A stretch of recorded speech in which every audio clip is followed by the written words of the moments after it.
Chapter 2. Social skills will take you where academics won't.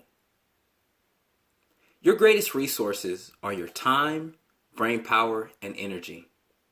It's best to manage these resources, and it is unwise to waste any of them. Let's take time management for instance. In order to manage your time, you have to first determine how you manage your time. Second, you have to be clear about what you wish to accomplish with your time. And lastly, you have to be disciplined and structured about how you use your time.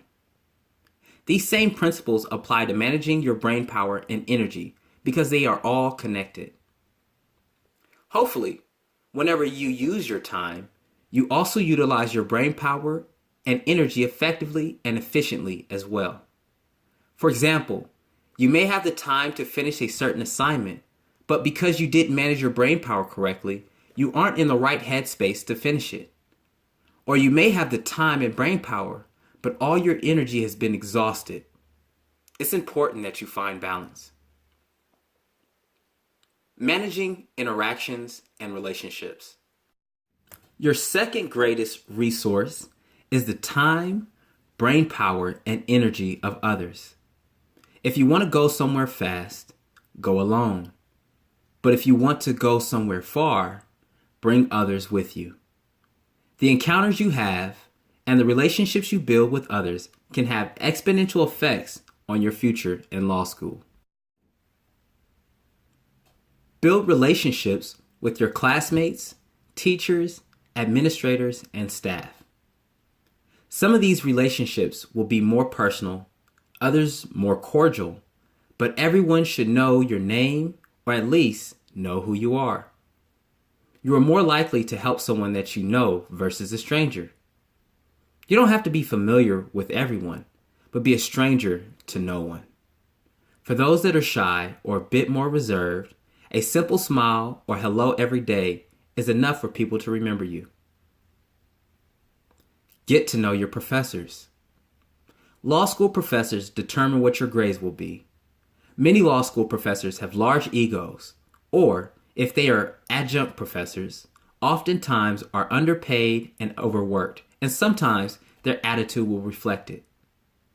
Are your professors lazy or procrastinators? Are they meticulous? Find out what's in their background. Go visit them in their office hours. Figure out how they think, what's going on in their lives, and you will have a better idea of how they will test you. Manage your professors.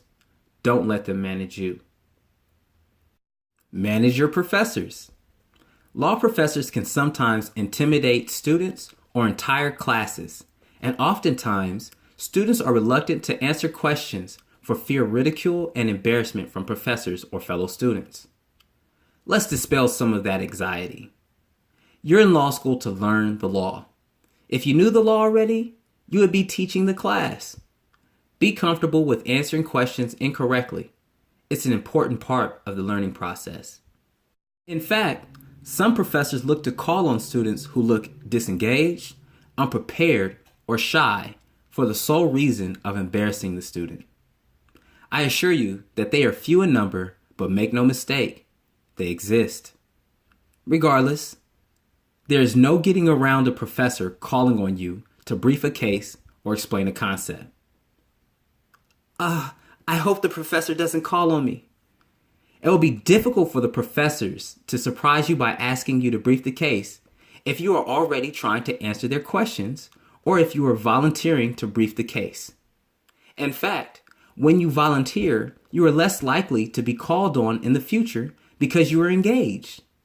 Unprepared people aren't engaged in class, but when you are engaged, you show your initiative, even when you answer the professor's question incorrectly. Therefore, you actually drop off your professor's radar and you will have a smoother semester than most when it comes to volunteering. You have now taken control of the situation. Whereas the professor is managing 40 other people, you alone are managing how the professor interacts with you. This creates a more peaceful and controlled learning environment for you. Stay out the mix. The mix is drama. The mix is gossip. The mix is anything that can negatively affect your reputation and or focus in law school. Be aware of what is going on around you, but don't get involved if it doesn't advance your interests or career. There's drama everywhere you go. Stay out of it. Speak only positive things about people. Don't engage in gossip, and keep your mouth shut if you don't have anything nice to say. Drama surrounding personal and intimate relationships can spill over into the academic world if you don't properly separate the two. Be cautious if you decide to engage in intimate relationships with your fellow classmates. We spend a lot of time around our classmates. More often than not, we see our classmates more than we see our friends and family. As a result, it's easy for purely scholastic and academic relationships to turn into much more. There are risks and opportunities associated with it. If it doesn't align with your why, then it is wise to resist the temptation. A cool head during conflict is golden. The legal profession is an adversarial profession. Make no mistake about it. We are brought into court because of a conflict or controversy. This system is built on the idea that there will be a winner and there will be a loser. Someone will be right and someone will be wrong. Someone will be at fault and someone will be a victim. You are required to take a side and vigorously defend that side or position. Differences of opinion and position can cause two normally rational individuals to engage in shouting matches or even fisticuffs. However, that escalation in conflict usually arose because of a breakdown in communication and the loss of self-control. Professors will try you, your classmates will try you, but how you respond to those trials can make or break you. The professors may take things personally, but you never can. I've had a professor tell me to shut up in class, only later to apologize. Naturally, I was offended, but I also knew that my professor had lost his cool because he felt challenged or unprepared. Have I lost my cool in class? Not necessarily, but I did check a professor in class. I felt better afterwards, but best believe my grades suffered as a result of it. Be forewarned, the grading system may be anonymous, but professors can identify students through their writing style. If they have a bone to pick with you, some are patient enough to wait until finals.